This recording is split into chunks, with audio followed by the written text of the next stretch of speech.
Hello students, आप लोग कैसे हैं। अपन लोग वेक्टर्स के न्यूमेरिकल्स कर रहे थे बेटा, है ना। तो आपको पता होगा कि मैंने जो शुरू के 5 जो मेरे लेक्चर्स थे उसमें मैंने वेक्टर की थ्योरी समझाई थी, फिर उसमें एग्जांपल्स भी दिए थे हर एक टॉपिक के, और उनके प्रैक्टिकल एग्जांपल्स भी दिए।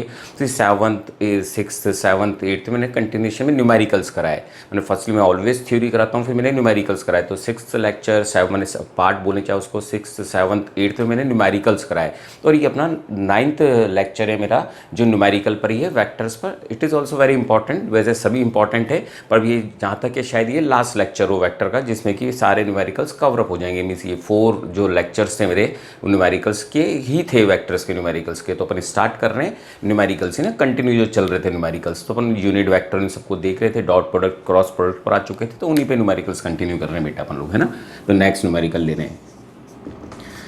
बोला गया अपन यूनिट वेक्टर देखते हैं, जो अपन क्रॉस प्रोडक्ट पे देखते हैं तो उस पर किस तरीके रहते हैं। Find perpendicular unit vector of कोई ए और बी दे रखे, कुछ भी लेने अपन i + 2j + 3k and given है अपन को b = -i + 2j + 4k। ये बोला गया अपन को यूनिट वेक्टर निकालना है, पर परपेंडिकुलर यूनिट वेक्टर निकालना है ए और बी के जो परपेंडिकुलर हो। तो अपन कैसे निकाल सकते हैं उस चीज़ को, हमको पता है। परपेंडिकुलर अगर यूनिट वेक्टर निकालना है तो पहले मेरे को इनका परपेंडिकुलर तो निकालना पड़ेगा ए और बी का। तो कहीं ना कहीं आपको पता होगा कि मैंने जो यूनिट वेक्टर आपको पढ़ाए थे, means cross product dot product पढ़ाए थे, तो अगर मैं इसको ए कंसिडर करूँ, इसको बी कंसिडर करूँ, तो जो ए क्रॉस बी होगा वो ही तो इनके परपेंडिकुलर होगा, ए क्रॉस बी। तो कहीं ना कहीं मेरे को ए क्रॉस बी निकालना पड़ेगा। और यूनिट वेक्टर का मतलब आप जानते होंगे, मैं इसको ही, ये मैंने डायरेक्ट कॉल, इसका अगर मेरे को यूनिट वेक्टर निकालना हो तो अपन को क्या करना होगा। जैसे अपन ने जो फॉर्मूला पढ़ रखा है, अगर किसी ए का यूनिट वेक्टर निकालना हो तो ए का वेक्टर ले लेते हैं और उसका मॉडुलस नीचे ले लेते हैं अपन, लाइक दिस। तो वैसे ही यहाँ पर करने वाला हूँ। तो सबसे पहले अपन ए क्रॉस बी निकाल लें। क्वेश्चन थोड़ा सा लेंदी है इसलिए पहले फटाफट करते हैं अपन। तो अगर अपन को ए क्रॉस बी निकालना हो तो कौन सा मेथड यूज़ करते हैं अपन, डिटरमिनेंट मेथड यूज़ करते हैं। डिटरमिनेंट मेथड में क्या करा जाता है, मीन्स अपन ए क्रॉस बी निकाल रहे हैं, we find out A cross B, जो अपन पहले भी कर चुके हैं। तो अगर ए क्रॉस बी निकालना हो तो डिटरमिनेंट मेथड में करते क्या है, पहले फर्स्टली अपन लिख देते हैं आई जे एंड के, फिर जो ए की वैल्यूज होती हैं, इनके कॉफिशिएंट्स होते हैं, उनको रखा जाता है। उसका कॉफिशिएंट कितना हो गया 1 2 और k का कितना हो गया 3। इसके कोऑर्डिनेट की बात करूं तो -1 2 और इसका k का 4 हो गया। फिर अपन कैसे सॉल्व करते हैं, ये तो फॉर्मूला लिख रखा था मैंने, है ना। इसको सॉल्व कर रहे हैं तो अपन i लेते हैं, फिर ब्लॉक लगा देते हैं, इसको और इसको अपन वर्टिकली को अपन इनको छुपाते हैं, कॉलम और i वाले को और उसको रॉ और कॉलम बोलते हैं इसको। तो यहाँ पर दिख क्या रहे हैं हमारे को, अगर दोनों को छुपा दूँ तो 2 3 2 4, फिर माइनस का j लेते हैं ऑलवेज, फिर अपन j, अब जे वाले को छुपा लूँ और कॉलम को छुपा लूँ तो कितना दिख रहा है बेटा अपन को, इनको छुपाने के बाद यही तो दिख रहे हैं, इधर और इधर वाले दिख रहे हैं, इनको छुपा दूँ तो that is called 1 -1 3 and 4 plus के ले लिया अपन ने। डेट इज मीन्स अब के इसको छुपा लूँ तो क्या दिख रहा है अपन को 1 2 -1 और 2। तो ये नोट डाउन कर दिया अपन ने 1 2 -1 और 2। अब इसको अगर मैं सॉल्व करता हूँ तो इस सॉल्व को भी आप जानते हो, फर्स्टली अपन इसको इससे मल्टीप्लाइड करते हैं, दैट इज कॉल्ड 8, फिर इसको इससे मल्टीप्लाइड करते हैं, माइनस का साइन लगाते हैं, माइनस का आ गया। फिर इसको सॉल्व करता हूँ तो दैट इज कॉल्ड 4, और इसको इससे करता हूँ तो माइनस का 3 पे प्लस का 3 हो जाएगा ना, माइनस के फॉर्मूला आने की वजह से। और इसको भी जब मैं फर्स्ट इससे मल्टीप्लाइड करता हूँ, इसमें इसको फर्स्ट मल्टीप्लाइड करा था, दैट इज कॉल्ड 2, और इसको इससे मल्टीप्लाइड करता हूँ -2, और फॉर्मूले का माइनस है जिसने इसको +2 कर दिया, क्योंकि हम बहुत सारे क्वेश्चन कर चुके हैं इस बेस पर। तो इनको सॉल्व करता तो कितना आ जाता 2i, इसको सॉल्व करता तो माइनस का 7j, और इसको सॉल्व करता तो 4k। तो that is A cross B निकल गया हमारे पास, that is called A cross B. अपन को ये तो था A cross B which is perpendicular to A and B, के प्लेन के परपेंडिकुलर था। अब मेरे को यूनिट वेक्टर निकालना हो इसका, तो इस फॉर्मूले से क्या करूँगा, मेरे को यूनिट वेक्टर किसका निकालना है, ए क्रॉस बी का, तो that is called unit vector. तो मेरे को लेना क्या पड़ेगा, ए क्रॉस बी वेक्टर की फॉर्म में, और इसी का क्या करना पड़ेगा, मेरे को मॉडुलस लेना पड़ जाएगा। ए क्रॉस बी का क्या लेना पड़ जाएगा, मॉडुलस। इट मीन्स जो ये वैल्यूज आई है इसको तो ऊपर रख दूं ऐसे की ऐसे ही, 2i minus 7j plus 4k ये रख दिया। और इसका मैग्नीट्यूड कैसे लेते हैं, बहुत बहुत क्वेश्चंस कर चुके हैं बेटा अपन, है ना, क्योंकि फोर्थ मैग्नीट्यूड क्रॉस न्यूमेरिकल्स चल रहे हैं। तो इसका कॉफिशिएंट ले लूँ 2 का स्क्वायर, फिर 7 का स्क्वायर कर दूँ और फिर 4 का स्क्वायर करते हैं, बस डेट इज आर आंसर। तो ये 2i minus 7j plus 4k ये वैल्यूज हो जाती है। नीचे कितना आ जाता है, ये 4 प्लस 49 प्लस 16 ये हो जाते हैं अपने पास। तो एक्चुअल में ये 69 हो जाता ना, तो 2i minus 7j plus 4k और डेट इज कॉल्ड 69 का root. That is the unit vector which is perpendicular to A and B, क्योंकि हमको इनका परपेंडिकुलर यूनिट वेक्टर निकालना था तो अपन को A क्रॉस B लेना पड़ा। तो डेट इज रिमेंबर थिंग कि क्या करना है, अगर परपेंडिकुलर आ जाए तो अपन को पहले क्रॉस प्रोडक्ट निकालना है, क्योंकि वही उस प्लेन को छोड़कर जाएगा ना बेटा। तो अपन ने ऐसा करा, बाकी फिर जो वेक्टर होता है उसका यूनिट वेक्टर कैसे निकालते हैं, कैप लगाते हैं और फिर जो दे रखा होता है वेक्टर उसको सेम टू सेम ऊपर रख देते हैं, उसका मैग्नीट्यूड कर लेते हैं नीचे, दैट्स ऑल। तो ये क्वेश्चन था बेटा, है ना। नेक्स्ट क्वेश्चन देखते हैं अपन। ठीक है, क्रॉस प्रोडक्ट लिखा है तो क्रॉस प्रोडक्ट एक और जो काम में आने वाला है उस पर एक छोटा सा स्मॉल सा क्वेश्चन कर रहे हैं। ठीक है ना। क्रॉस प्रोडक्ट की एक और इंपॉर्टेंस देख रहे हैं अपन। If A vector act in upward direction and B act in north direction, means A लग रहा है अपवर्ड डायरेक्शन में, बी लग रहा है नॉर्थ डायरेक्शन में, then find direction of A cross B. 12th में बहुत इंपॉर्टेंस रखिएगा, जब मैग्नेटिक फील्ड से चैप्टर्स पढ़ेंगे कुछ इस तरह के टॉपिक्स आएंगे। तो यहाँ पर जब इस तरह की प्रॉब्लम हो तो कहीं ना कहीं मैंने एक बार पहले भी एक 3D डायग्राम बनाया था, जब वर्टिकल आ जाए तो आप एक 3D डायग्राम बना लें तो आपको पता है, क्योंकि जो नॉर्थ साउथ होते हैं तो हॉरिजेंटल होते हैं बेटा, तो that is called north, that is called south, क्योंकि प्लेन है उस पर 3D कोशिश कर रहा हूँ बनाने की, नॉर्थ ईस्ट और वेस्ट। और ये हो गया हमारा अप और ये हो गया हमारा डाउन। ठीक है, अब इस डायरेक्शन को बोला ए से अपवर्ड लग रहा है, बी कहाँ पर लग रहा है, नॉर्थ में, मीन्स बी इस डायरेक्शन में है। ठीक, अब थोड़ा साइन कन्वेक्शन कर लें जो मैंने बहुत बार करा था। तो अगर मैं बात करूं ए क्रॉस बी सॉल्व करना है मेरे को, तो ए कौन सी डायरेक्शन में दिख रहा है आपको, तो इसको मैं वाई कंसिडर कर लूँ, इस एक्सिस को। तो वाई कंसिडर करता हूँ तो इसका मतलब ये जे हो गया, जे कैप, अंडरस्टैंड ना, वाई एक्सिस मान सकता हूँ इस अप को, इस अपवर्ड को। और ये डायरेक्शन को अपन जेड बोलते हैं, तो ये जेड पॉजिटिव है तो ये जेड क्या हो जाएगा, नेगेटिव। इट मीन्स इसको मैं माइनस के लिख सकता हूँ ना, लाइक दिस। ये कौन से एक्सिस पर लग रहा था, वाई एक्सिस पर। ये कहाँ पर लग रहा था, ये लग रहा था जेड माइनस जेड एक्सिस पर, है ना, थोड़ा समझाने के लिए बता रहा हूँ, इन एक्सिस पर लग रहा था। तो मैंने इसको ऐसे लिखा यूनिट वेक्टर की फॉर्म में।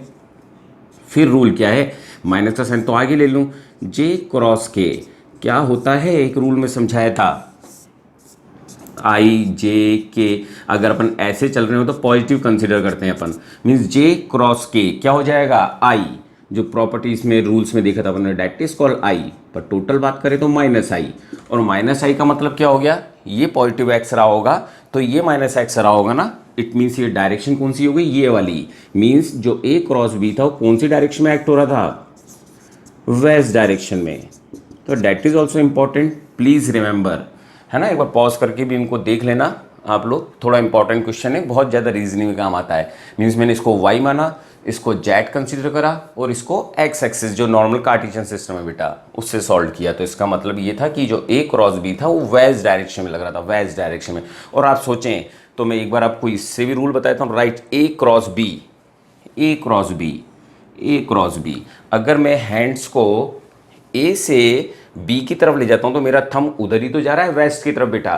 तो इट मीन्स वेस्ट की तरफ जाता। डायरेक्ट भी अपन सॉल्व कर सकते थे इजीली, क्योंकि उस समय टीचर इतनी मेहनत नहीं करेगा, उस समय टीचर बार में क्रॉस प्रोडक्ट की बोलेगा। जो प्रैक्टिस हो जाएगी ना हो तो प्रॉपरली तो निकाल ही रहे हैं अपन सॉल्व करने के लिए। तो दैट इज द इंपॉर्टेंस, है ना। कोई चीज़ रॉन्ग ना हो अगर अपन ढंग से करेंगे, ठीक बेटा, है ना। नेक्स्ट क्वेश्चन देख रहे हैं अपन। ठीक, अब मैंने आपको A plus B equals to A minus B हो तो कितने का एंगल होगा, तो कई बार वही क्वेश्चन और किस तरह से आते हैं क्रॉस और डॉट प्रोडक्ट के साथ कि if A cross B equals to √3 A dot B then find angle between a vector and b vector। ये आता मैंने नॉर्मल नेट में, यही एक चीज़ और इंक्लूड कर रहा हूँ, हो सकता है कभी ये ना पूछा होता डायरेक्टली, और क्या पूछा होता, and find a plus B in magnitude form, ये निकालने के लिए बोला होता। ठीक है, सबसे पहले तो जो दे रखा था उसी से सॉल्व करेंगे। क्या कर सकते थे अपन लोग, तो a cross b equals to √3 और यहाँ पर दे रखा था a डॉट b। तो अब इसका मतलब है डायरेक्ट यहाँ पर कहीं ना कहीं इसको एम्पलीट्यूड फॉर्म में तो कन्वर्ट करना पड़ेगा। अगर मेरे को वैसे भी a प्लस बी निकालना है, पर एंगल निकालना है, तो कहीं ना कहीं एंगल के कॉस थीटा साइन थीटा तो आने चाहिए। तो इसकी जगह अपन क्या लिख सकते थे, ए बी साइन थीटा, और यहाँ पर क्या लिख सकते थे, डॉट प्रोडक्ट को आप लोग जानते हैं, standard formula A B cos theta होता है। ए बी से ए बी मैग्नीट्यूड थे, कैंसल्ड हो गए, कॉस थीटा को नीचे ले आऊँ तो sine theta upon cos theta equals to √3 हो गया। और sine theta upon cos theta क्या होता है बेटा, टैन थीटा, और ये टैन थीटा की किसकी वैल्यू है, tan 60 की वैल्यू है ना बेटा, तो tan 60, तो इट मीन्स कि थीटा इक्वल्स टू कितना आ जाता हमारे पास, और थीटा इक्वल्स टू आ जाता 60 डिग्री। तो एक आंसर तो ये निकल गया जो हमारे से फर्स्ट पूछा था, एंगल कितना होगा, तो एंगल इज 60 डिग्री। अब पूछा a प्लस बी का मैग्नीट्यूड निकाल दो। a plus B means addition वाला ही तो पूछ रहे ना, सम जो एडिशन लॉ पढ़ा था। तो इट मीन्स जो अपन से बोला गया रिजल्टेंट ना बोलकर एक नए पैटर्न से लिख दिया गया। वैसे मैं एक ऐसा क्वेश्चन करवा चुका हूँ बेटा। तो इट मीन्स हमारे को करना तो ये फॉर्मूला पड़ता, a square plus B square plus 2ab cos theta. बस यही हमारा आंसर था, इसके आगे हम कुछ सॉल्व कर भी नहीं सकते थे। a square plus B square 2ab, और यहाँ पर एंगल कितना रखता है इन दोनों के बीच में, डेट इज कॉल्ड 60 डिग्री। और 60 डिग्री की वैल्यू कितनी होती, तो that is called a square plus B square plus इसकी वैल्यू होती √3/2, सॉरी cos 60 की वैल्यू कितनी होती, हाफ। तो हाफ से हाफ कैंसिल्ड हो जाता, तो a भी तो रह जाता है यहाँ पर, क्योंकि cos 60 की वैल्यू कितनी आती है हमारे पास, हाफ। और अगर मैं यहाँ पे हाफ रखता हूँ तो हाफ का 2 से 2 कैंसिल्ड हो जाता है, that is called this answer. तो ये हमारे दो आंसर्स हो गए। तो अपन ने एक तरह से ये भी देखा कि कैसे करते हैं अपन जब cross product dot product cross product एक साथ आ जाते हैं। तो ठीक बेटा, नोट डाउन करो। नेक्स्ट क्वेश्चन देख रहे हैं अपन अब। ठीक, नेक्स्ट क्वेश्चन देख रहे हैं।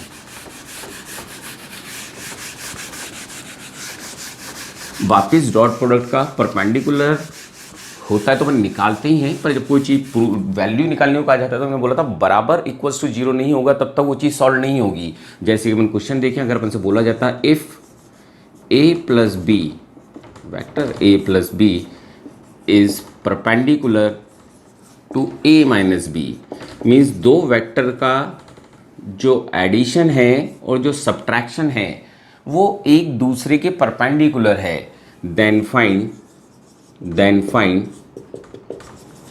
फाइंड बोला गया, या तो यूँ बोला गया ए और बी का रेशो निकाल दें। ठीक है, यही कर लेते हैं, A ratio B, A by B का रेशो क्या होगा ये फाइंड आउट करने के लिए बोला गया अपन से। तो ठीक था, परपेंडिकुलर दिया गया कि ये एक दूसरे के परपेंडिकुलर है। जब कभी भी सॉल्यूशन में आपको 10 बार बता चुका हूँ, मीन्स रिमेंबर रखना है ना, मैंने डेट्स ऑल बहुत सारे क्वेश्चंस करे हैं कि सिंस ए प्लस बी माने दो वेक्टर का जो सम है वो परपेंडिकुलर गिवन है मीन्स अपन को, तो इट मीन्स ये नॉर्मल बात है कि ये दोनों जब भी परपेंडिकुलर होंगे तो क्या रिमेंबर कराया था शुरू से, इट मीन्स डॉट प्रोडक्ट के रूल्स के टाइम से ही, कि इट मीन्स कि इनका जो डॉट प्रोडक्ट होगा विल बिकम 0।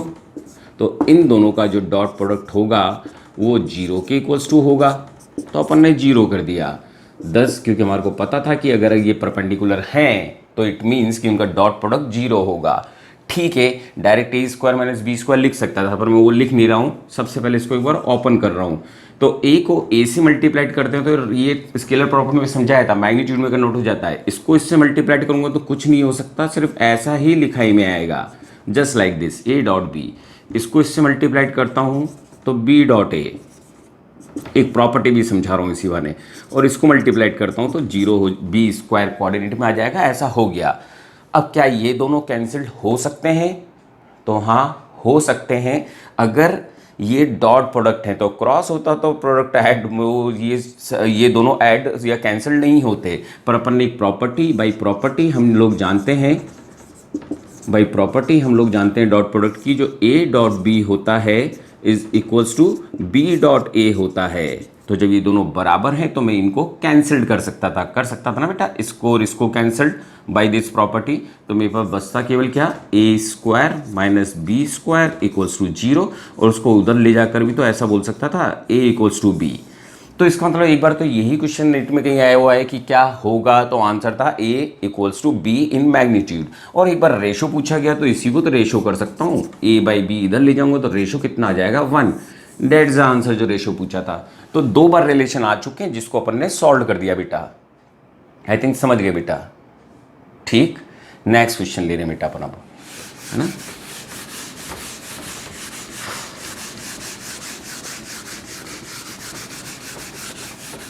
ठीक, तो अपन एक थोड़ा इंपॉर्टेंट सा क्वेश्चन ले रहे हैं। मैंने थोड़ा सा जो मैंने सबसे लास्ट में समझाया था वहाँ पर, डेट इज कॉल्ड प्रोजेक्शन और मैग्नीट्यूड के बारे में, उसी का एक टॉपिक ले रहे हैं अपन लोग, है ना। क्वेश्चन बोला गया फाइंड, बहुत बार कंफ्यूजन रहता है कि कब कैसे निकालें, तो find the magnitude of component.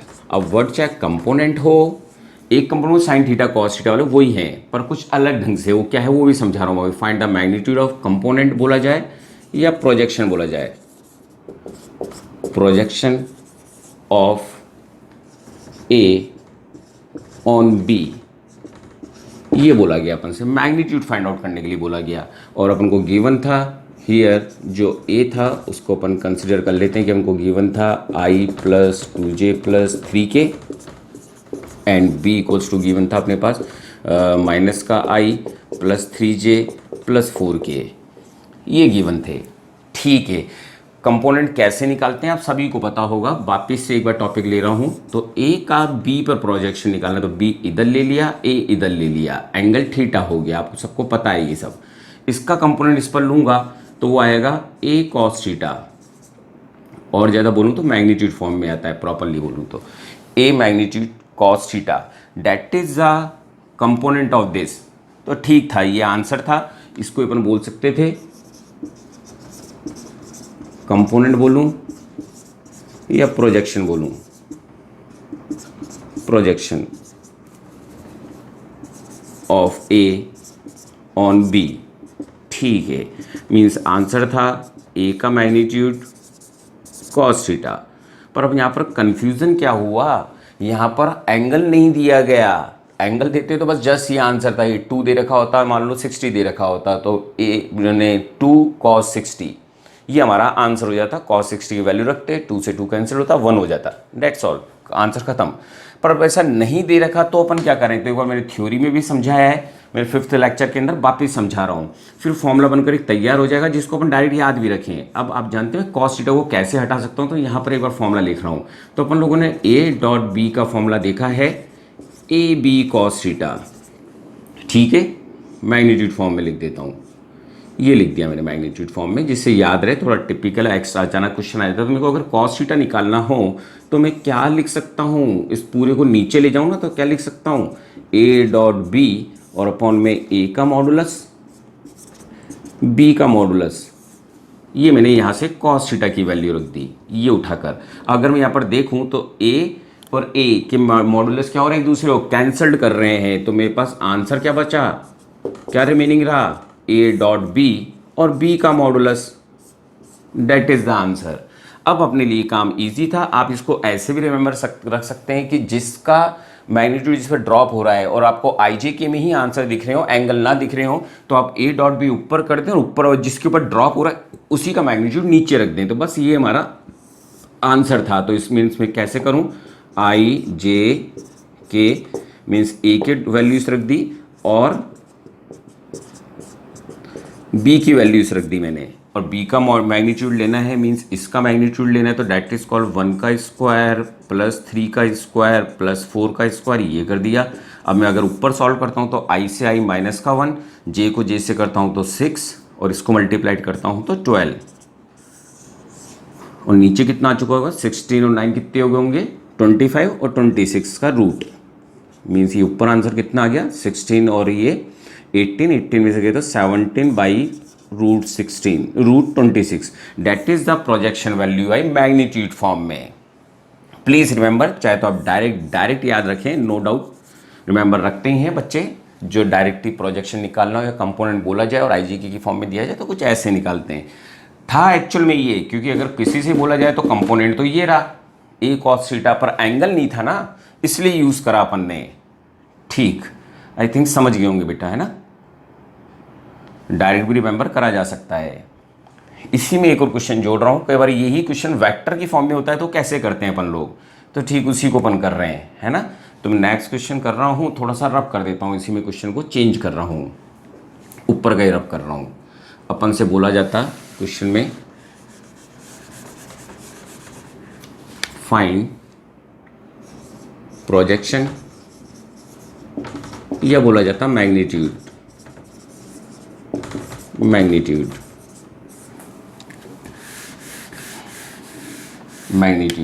Of vector A along b,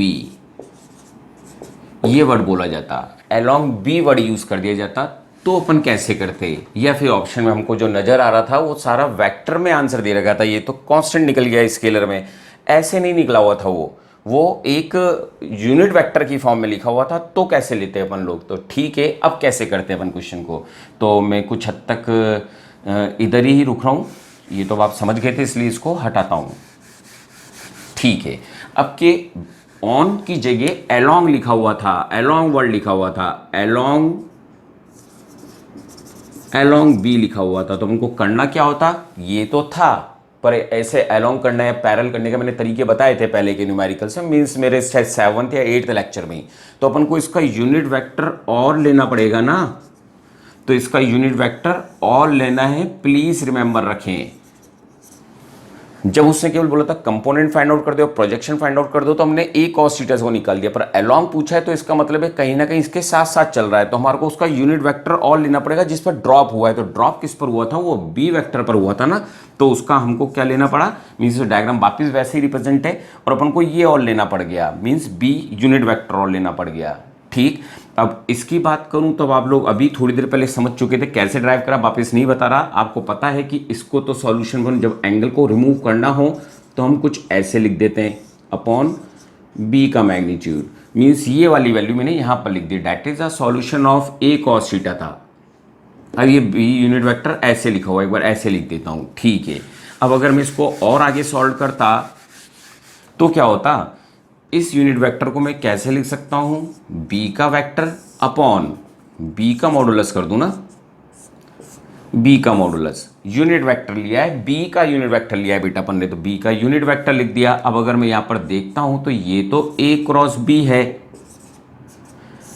ये b के मैग्नीट्यूड का स्क्वायर हो गया ना, और ये b वेक्टर अलग से लिखा हुआ, जस्ट मल्टीप्लाइड की तरह आ रहा है, जस्ट मल्टीप्लाइड है ना, वो भी ना क्रॉस ना डॉट, केवल मल्टीप्लाइड है। तो एक डॉट बी अपन अभी निकाल कर हटे थे, इसका आंसर आया था 17, और मैग्नीट्यूड का आंसर कितना आया था, √26 का होल स्क्वायर कर दूं और इसको जस्ट वेक्टर की फॉर्म में लिख दूं, क्या था, माइनस का i plus 3j plus 4k, तो इट मीन्स इसका आंसर होता 17/26 और ब्रैकेट में आता माइनस का i plus 3j plus 4k, ये अपना आंसर हो जाता। तो डेट इज द डिफरेंस कि अगर अलोंग बोलते हैं या वेक्टर फॉर्म में आपको नजर आता है, हो सकता है भाई मिस्टेक हो जाए, ऑन या अलोंग कई बार लिख देते हैं टाइपिंग मिस्टेक, पर अगर आपको वेक्टर फॉर्म में आंसर दिख रहा है तो कहीं ना कहीं जिस पर वो ड्रॉप हो रहा है उसका आपको यूनिट वेक्टर से और मल्टीप्लाइड करना पड़ेगा। तो it's like this, A dot B, पहले का मॉडुलस जो आ रहा था आप कैसे भी रिमेंबर रखें, रिमेंबर तो है तो इंपॉर्टेंट बेटा, है ना, तो अपन को कहीं ना कहीं बात ध्यान में रखनी है, मैथमेटिक्स की तो ध्यान रखनी है ना। ठीक है बेटा, है ना, नीट के लिए भी इंपॉर्टेंट है, नोट डाउन करो।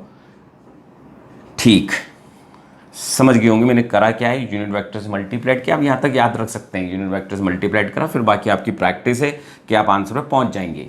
जब ये बातें रिमेंबर होंगी तो आपको। ठीक बेटा, है ना।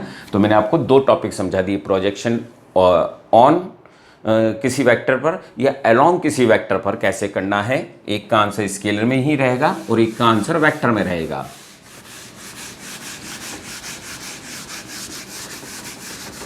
ठीक, अब कुछ ट्रिकी क्वेश्चन और कुछ 3D के क्वेश्चंस कर रहा हूँ। चलो पहले एक अच्छा क्वेश्चन कर लेते हैं कि क्या क्या टॉपिक निकल सकते हैं। इक्विलिब्रियम भी एक टॉपिक था, उसको समझ रहे हैं। तो सपोज करो अपन को गिवन था कि इफ अ वॉल और by which a ball hang with the help of, ball थी जिसका मास m था, जो हैंग थी with the help of thread, angle दे रखा था थीटा, और दे रखा था ball is in equilibrium. Equilibrium में थी हमारी ball by applying a force, एक F फोर्स लगा हुआ था हमारे ऊपर। ठीक है, ये बोला गया इक्विलिब्रियम में है, एक फोर्स के थ्रू उस बॉल को रोक रखा है अपन ने, हॉरिजॉन्टली इस तरह से लगा रखा था अपन ने। ठीक है, और कुछ अपन को ऑप्शंस दिए गए ABCD, पर क्या ऑप्शन निकल सकते हैं, क्या बन सकते हैं, क्या अपन को करना चाहिए, सबसे पहले तो वो काम कर लें, फिर बाकी क्वेश्चंस को देखें। तो सबसे पहले अगर मैं और भी क्वेश्चंस में ले चुका हूं कि अगर इसका मास m था तो जो वेट होता है वो हरदम वर्टिकली डाउनवर्ड लगता है। ये बात अपन को 9th में पता और मैं अपने बहुत सारे क्वेश्चनों में ले चुका हूं। तो mg नीचे आ गया। थ्रेड बिल्कुल जैसे इस क्लास में आए थे तो कहीं ना कहीं थ्रेड लगा दिया गया था, बाद में NLM में बहुत कुछ समझेंगे। तो एक टी दे रखा था, वर्ड था टेंशन है, टेंशन, जो कुछ इस तरह से दे दी गई थी। ठीक, इससे पहले क्वेश्चन करा चुका हूं, तो इसका मतलब है कहीं ना कहीं ये थ्रेड जा रहा है ऐसा, है ना, डेट इज कॉल्ड थ्रेड। अब क्या बात समझाई थी, अगर ये इक्विलिब्रियम में है तो नेट फोर्स तो 0 होने चाहिए, पर अगर इधर बात करूं तो mg तो उसको नीचे गिराने की कोशिश कर रहा है, F फोर्स को पकड़ के उधर ले जाएगा। पर अगर वो इसी पोजीशन पर इक्विलिब्रियम में है तो जरूर एक फोर्स यहाँ लगना चाहिए और एक फोर्स ऊपर लगना चाहिए जो नीचे ड्रॉप होने से बचाए उसको। तो ठीक है, ऐसा हुआ क्या होगा, तो आपको बता क्या रखा है, जो भी वेक्टर क्वांटिटी इंक्लाइंड होगी तो हम उसके क्या कर देंगे, कंपोनेंट। और कंपोनेंट कैसे करे जाते हैं, अगर कोई चीज ऐसे लग रही है इंक्लाइन में तो एक इधर और एक इधर लगाएंगे, मींस इसको डायगोनल पर रखेंगे। तो ये तो वर्टिकल लग रहा है, इसका कोई कंपोनेंट नहीं होगा, हॉरिजॉन्टल लग रहा है, कोई कंपोनेंट नहीं होगा, पर ये तो इंक्लाइन दिख रहा है ना, ये जो थ्रेड दे रखा है। तो इट मींस इस टेंशन के दो कंपोनेंट कर दूं ना, तो कैसे करूंगा, एक कंपोनेंट इधर, एक कंपोनेंट इधर। ये एंगल थीटा है तो ड्यू टू अल्टरनेट एंगल ये भी तो थीटा हो जाएगा ना बेटा। अल्टरनेट एंगल क्लास 10th में देख रखा है ना, 6th-7th क्लास से अल्टरनेट एंगल है ना, जेड शेप बना रहा है। तो इसका यहाँ पर कंपोनेंट कितना हो जाएगा, टी कॉस थीटा, और इधर कंपोनेंट कितना हो जाएगा, टी साइन थीटा, जिससे एंगल बनता है उस पर थीटा तो मतलब कॉस थीटा आता है। तो डेट इज, अब इसका मतलब ये तय था कि जो टी साइन थीटा था उसको कौन बैलेंस कर रहा था, F. Equation number first, mg को कौन बैलेंस कर रहा था, t cos थीटा, जिसकी वजह से ये रेस्ट में बने हुए थे। ठीक है, ये दो कंडीशन निकल गई अपने पास। अब इससे एक काम तो करा जा सकता है ना, एंगल निकाला जा सकता है ना। तो डेट इज मीन्स में अगर 1 को किससे डिवाइड कर दूं और इसकी भी एक नेमिंग कर दूं, चलो ठीक करता हूं अभी। तो इसका मतलब है मैं फर्स्ट में सेकंड का डिवाइड कर दूं, दोनों इक्वेशनों को डिवाइड कर देता हूं, तो ये आ जाएगा sine theta upon cos theta equals to F upon mg, means tan theta equals to कितना आ जाएगा, f अपॉन mg। ये हमारे पास एक इक्वेशन और निकल गई, मीन्स ये एंगल पता कर लिया अपन ने, ये एंगल था कितना। ठीक बेटा, थोड़ा सिंप्लीफिकेशन करने के लिए मैं एक काम कर देता हूँ कि जो ये mg है इसकी वैल्यू वेट रख देता हूँ, क्योंकि mg को वेट ही बोलते हैं। तो कुछ हद तक मेरे पास tan theta equals to f by W आ गया, मीन्स एक रिलेशन ये निकल गया, डेट्स ऑल, ये निकल गया। अब क्योंकि इक्विलिब्रियम में है, फोर्स कितने लग रहे थे, टी, ये तो कंपोनेंट करा है ना, है तो टी, ये भी समझा चुका हूँ कि कंपोनेंट को सम कर दिया जाए तो वो टी ही बनेगा। तो 3 फोर्सेस लगे हुए हैं, पर दे आर इन इक्विलिब्रियम। अगर 3 फोर्सेस लग रहे हों और वो अगर इक्विलिब्रियम में हों तो क्या होता है, ट्रायंगल लॉ से। तो अगर इक्विलिब्रियम में हो तो at means by triangle law की बात करूं तो ट्रायंगल लॉ से अपन लोग क्या बोल सकते हैं कि इन सभी एंगल्स का जो जितने भी फोर्सेस थे उन सबका सम कितना हो जाएगा, टी डब्ल्यू और अप्लाइड एफ का सम कितना रहेगा, 0, क्योंकि साइक्लिक माने जाते हैं ना बेटा, साइक्लिक, और साइक्लिक के अंदर ट्रायंगल लॉ का सम कितना होता है, 0। तो that is also equilibrium condition, तो ये लिख डाला। ठीक है, तो इसका मतलब है एक रिलेशन हमने ये निकाल दिया, एक रिलेशन ये निकाल दिया। ठीक है, ये चीज़ बराबर हुई। और अगर कोई चीज़ और भी पूछी जाती तो और क्या हो सकता था, तो देखो 3 फोर्सेज हैं, वैसे भी एक क्वेश्चन और भी समझा दूंगा। 3 फोर्सेज हैं तो ये अगर इक्विलिब्रियम में है तो जरूर ऐसा रहा होगा ना कि इन दोनों का जो रिजल्टेंट रहा होगा वो टी को बैलेंस कर रहा होगा ना। टिपिकल जरूर है, एनएलएम तक आकर समझोगे, पर एक टॉपिक उठा रहा हूं। देखो ये दो तो समझ में आना चाहिए वेक्टर में, क्योंकि अभी काम में आने चालू हो जाएंगे। और ट्राइंगल लॉ में इसलिए समझाया कि अगर इक्विलिब्रियम में है तो सबका सम किसके बराबर होगा, 0 के बराबर, ट्राइंगल लॉ से। प्लीज ये 2 चीज तो रिमेंबर रहनी ही चाहिए, जस्ट अगर आप 11th क्लास में आए हैं तो अभी, है ना। जो समझा रहा हूं प्लीज रिमेंबर रखें, प्रैक्टिस करें, बच्चा आप रटने के बहाने कुछ समय बाद आपको पता लगने लग जाएगा इनकी इंपॉर्टेंस। थर्ड की जो भी अब नेक्स्ट प्रॉपर्टी समझा रहा हूं उसकी अभी एज ए इनिशियल तो जरूरत नहीं पड़ेगी, पर बाद में जरूरत पड़ेगी, क्योंकि अगर कोई ऐसे में इस फोर्स को वापिस इधर ले लेता हूं, ठीक इस तरफ ले लेता हूं कि ये फोर्स एफ है, एक फोर्स किधर दिख रहा है आपको, मीन्स अगर अपने कंपोनेंट वेट को ऐसे ले रहा हूं और एक फोर्स ऐसे जा रहा है, डेट इज कॉल्ड टी। अब अगर ये रेस्ट में थे, कंपोनेंट की बात भी ना करें, तो कहीं ना कहीं एक कॉमन सेंस तो अप्लाइड हो रहा है ना कि जरूर ऐसा रहा होगा कि इस टी को बैलेंस करने के लिए टी तो कहीं और ले जा रहा है, पर इन दोनों का जो रिजल्टेंट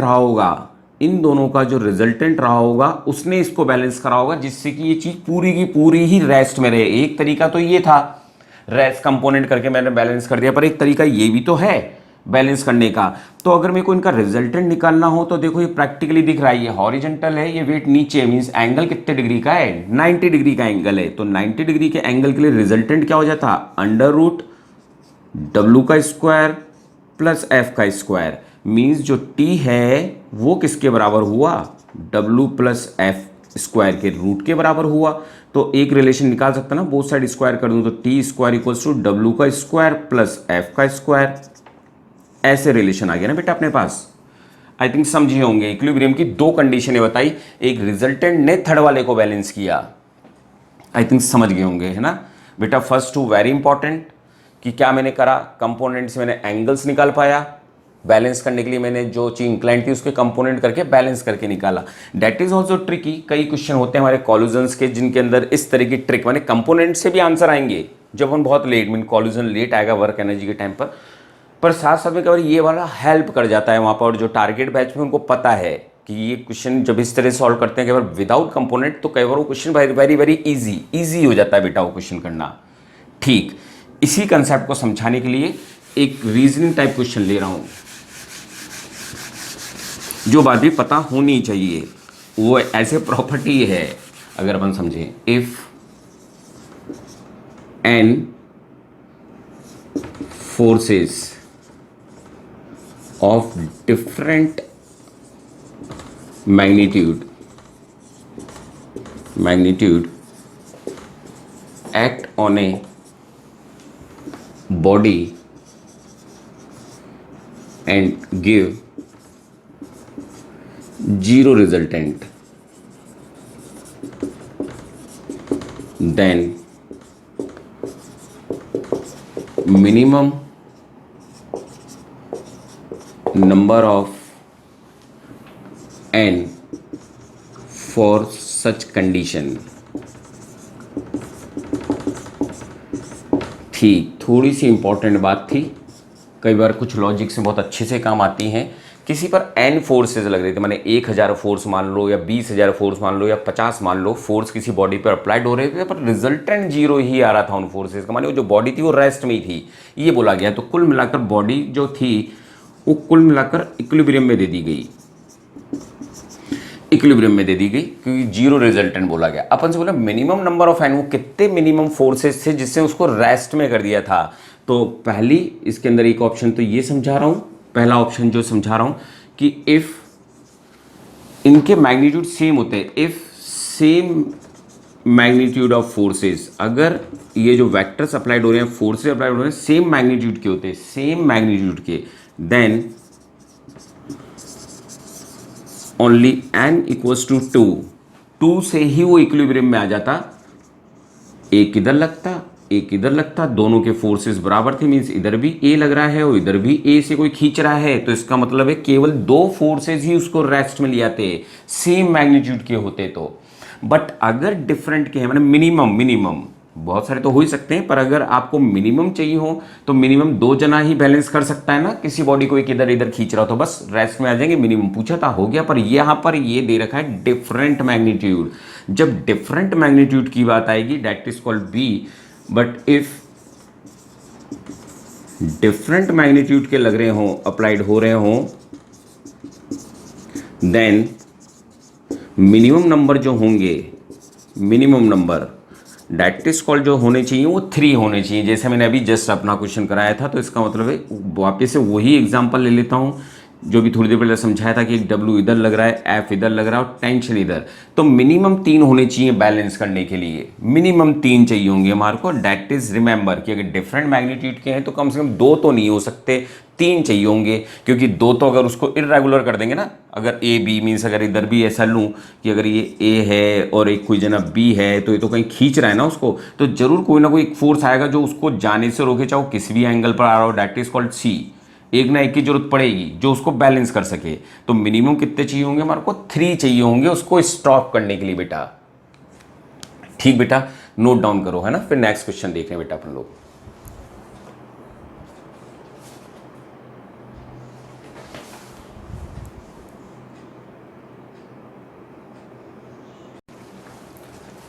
ठीक बेटा, है ना, समझ गए ये क्या था। एन डिफरेंट फोर्सेस होंगे तो मिनिमम 3 फोर्सेस की अपन को नेसेसिटी होगी।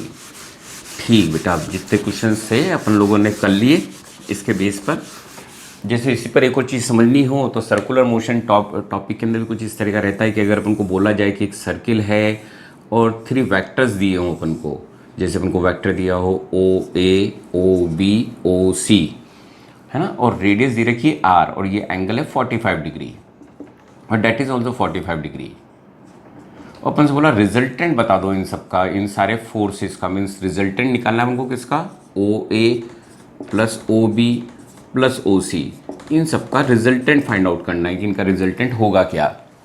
तो ठीक है, कई तो तरीके यूँ थे कि वैक्टर्स ही थे, है ना, वैक्टर्स दे रखे थे और रेडियस दे रखी थी। अब अगर बोला जाए तो एक तरीका तो ये है कि ये इंक्लाइंड है, इसका एक कंपोनेंट इधर ले लूँ, that is called R cos theta और इधर R sin थीटा, फिर दोनों को ऐड करता, ऊपर भी ऐड करता और फिर मेरे को एक रिजल्टेंट और लेना पड़ता। But that is more easier कि मैं ये जो 90 डिग्री दिख रहे हैं इनका रिजल्टेंट निकालना हमको बहुत अच्छे से आता है कि जब 90 डिग्री होता है तो अपन क्या निकाल सकते थे? 90 डिग्री का रिजल्टेंट। तो RR है तो रिजल्टेंट को मैं रिजल्टेंट को C से दे देता हूँ, C भी इसमें नोट कर रखा है, तो X से दे देता हूँ, रिजल्टेंट X निकाल रहे हैं अपन। किसका रिजल्टेंट निकाल रहा हूँ? रिजल्टेंट ऐसे लिख देता हूँ, चलो मैं OA और OC का रिजल्टेंट निकाल देता हूँ। दोनों 90 डिग्री पर है तो मेरे को क्या करना पड़ेगा? OA का स्क्वायर और OC का स्क्वायर। 90 डिग्री पर हम क्या करते हैं? A square plus B square करते हैं ना, तो डेट इज कॉल्ड R और that is called R square plus R square, that is called √2R आ गया ना मेरे पास आंसर, इन दोनों का आंसर। अब ये भी पता था कि अगर ये दोनों 90 डिग्री पर हैं, दोनों मैग्नीट्यूड में बराबर है, तो बिल्कुल बीच में आ रहे होंगे ना 45 डिग्री पर। ऐसा क्वेश्चन कर चुके हैं अपन, तो 45 पर आ रहे होंगे।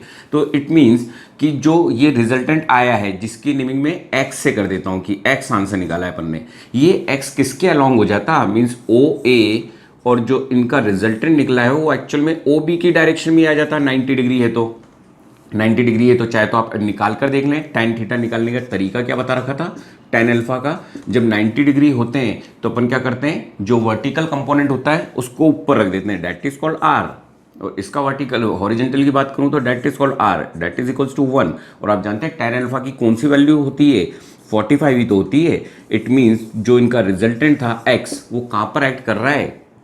OB की अलॉन्ग ही एक्ट कर रहा है। इट मीन्स लास्ट रिजल्टेंट क्या निकल जाता? तो इसका मतलब है रिजल्टेंट, नेट रिजल्टेंट कितना हो जाता? तो नेट रिजल्टेंट की बात करूं, रेडियस को ही स्मॉल r कर देते, ठीक है, रेडियस को दे दिया था मैंने कि डेट इज कॉल्ड रेडियस, तो अपने पास हो क्या जाता? x प्लस b हो जाता, OB हो जाता ना। अब x तो x है, मीन्स x की वैल्यू अपन ने कितनी निकाली है? ये रही वैल्यू x की, डेट इज कॉल्ड √2R।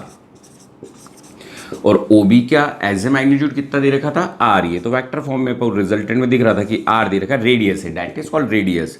तो हमारे पास यही आंसर हो जाता है इसका। पर that is just a practice, इसकी कोई इंपॉर्टेंस नहीं थी इस क्वेश्चन की, क्योंकि जब हम सर्कुलर मोशन पर जाएंगे तब तक बहुत कुछ वेक्टर कर चुके होंगे, क्योंकि 2 डायमेंशन करना है, रिलेटिविटी करनी, तो अभी बहुत कुछ समझना है अपन को आगे। मैं जस्ट वेक्टर के लिए रहा था, सॉरी। तो ये मैंने कुछ समझाया था आपको इधर कि इनका रिजल्टेंट भी इधर ही जाता, ओ बी की डायरेक्शन में रिजल्टेंट जाता। ये डैट इज कॉल्ड सी था और ये अपना ए था, और ये मैंने नेट रिजल्टेंट फाइंड आउट करा था, डैट इज कॉल्ड एक्स, इसके अलॉन्ग ही चला गया ना, और ओ बी। तो ये करा बेटा अपन ने। ठीक है, अब 3D के क्वेश्चन आजकल नहीं आते, फिर भी 2 जो छोटे से क्वेश्चन हैं वो करवा रहा हूँ बेटा, है ना। तो 3D पर क्वेश्चन देख रहे हैं, ठीक। तो अपन से बोला गया find sine square alpha plus sine square beta plus sine square alpha gamma equals to, और वेयर बोल दिया गया कि alpha beta gamma is the angle made with alpha with X axis Y axis and Z axis. 3 dimension पढ़ाया है बेटा theory के अंदर, है ना, फिफ्थ लेक्चर के अंदर। आजकल काम नहीं आता, 3D is not in our course, तो इसका मतलब फिर भी कर रहा हूँ क्योंकि वहाँ पे समझाया था। तो आपको पता होगा कि वहाँ पर एक कोई रिलेशन कराया था डायरेक्शन कोसाइन का, तो उसी पर पहुँच रहे हैं अपन लोग। तो इसकी जगह मैं क्या लिख सकता हूँ, 1 माइनस कॉस स्क्वायर अल्फा लिख सकता हूँ। इसको क्या लिख सकता हूँ, 1 माइनस कॉस स्क्वायर बीटा, और that is written as 1 minus cos square gamma, क्योंकि डायरेक्शन कोसाइन मिनिमम कोसाइन का रेशो जो सम होता है इन सबका वो 1 होता है। तो अगर मैं यहाँ पर 1 1 1 देखूँ तो डेट इज कॉल्ड 3, और माइनस कॉमन ले लूँ तो डेट इज कॉल्ड कितना आ जाएगा, cos square alpha plus cos square beta plus cos square gamma. पर इन सब का सम तो 1 होता है सभी एंगल का, तो इसका मतलब है 3 और -1 इक्वल्स टू कितना आ जाता है, 2। तो that is the answer of this sum. समझ गए होंगे बेटा मैंने क्या करा है ना। और डायरेक्शन कोसाइन 3 डायमेंशन है नहीं, केवल समझा रहा हूँ। प्रीवियस 2007 तक यूज़ होता था, उसके बाद यूज़ नहीं होता, पर इनको डायरेक्शन कोसाइन बोलते हैं, जो आपको समझाया था बेटा, है ना, 3 डायमेंशन में। तो ये आंसर आ गया। एक क्वेश्चन और क्या बन सकता है वो देख रहे हैं अपन, है ना, वहीं पर एंड कर रहा हूँ। Find the angle made by a vector with x axis, y axis and z axis. If all the angles are equal, if all the angles are, if all the angles are equal, तो ठीक है, एक बार diagram बना देता हूँ कि ये अपना x एक्सिस है, ये y एक्सिस है, और that is called z axis है, और ये कोई वेक्टर है डेट इज कॉल्ड OA, जो x एक्सिस का एंगल किससे नोट करता है, अल्फा। मतलब रिमेंबर है कि पुराने क्वेश्चन अपन देख रहे हो किसी बुक से, ऐसे और मैं सबसे, डेट इज कॉल्ड बीटा, और इसके साथ एंगल कितना बना रहा है, गामा। पर हमको बोला कि सभी एंगल्स बराबर हैं, सभी एंगल्स बराबर हैं, तो वो एंगल बना कितना डिग्री रहा था, तो डेट इज कॉल इसकी नेमिंग में हमें इन सभी बराबर हैं। मीन्स अगर बोला जाए तो alpha equals to beta equals to gamma, तीनों बराबर हैं।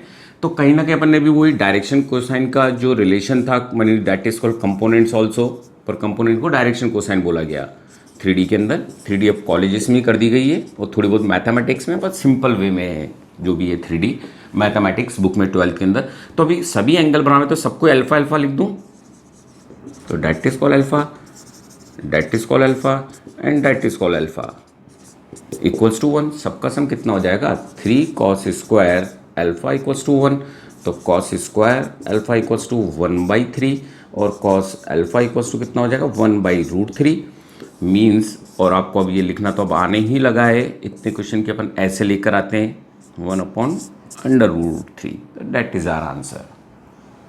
ठीक, समझ गए बेटा। तो यहाँ पर अपन इसको क्लोज कर रहे हैं बेटा, अब जितना पढ़ाया है आपको।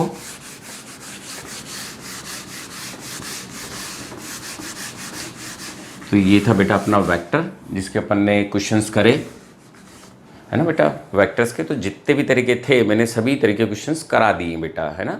बेस्ट ऑफ लक बेटा, है ना, बेस्ट ऑफ लक बेटा, बेस्ट ऑफ लक।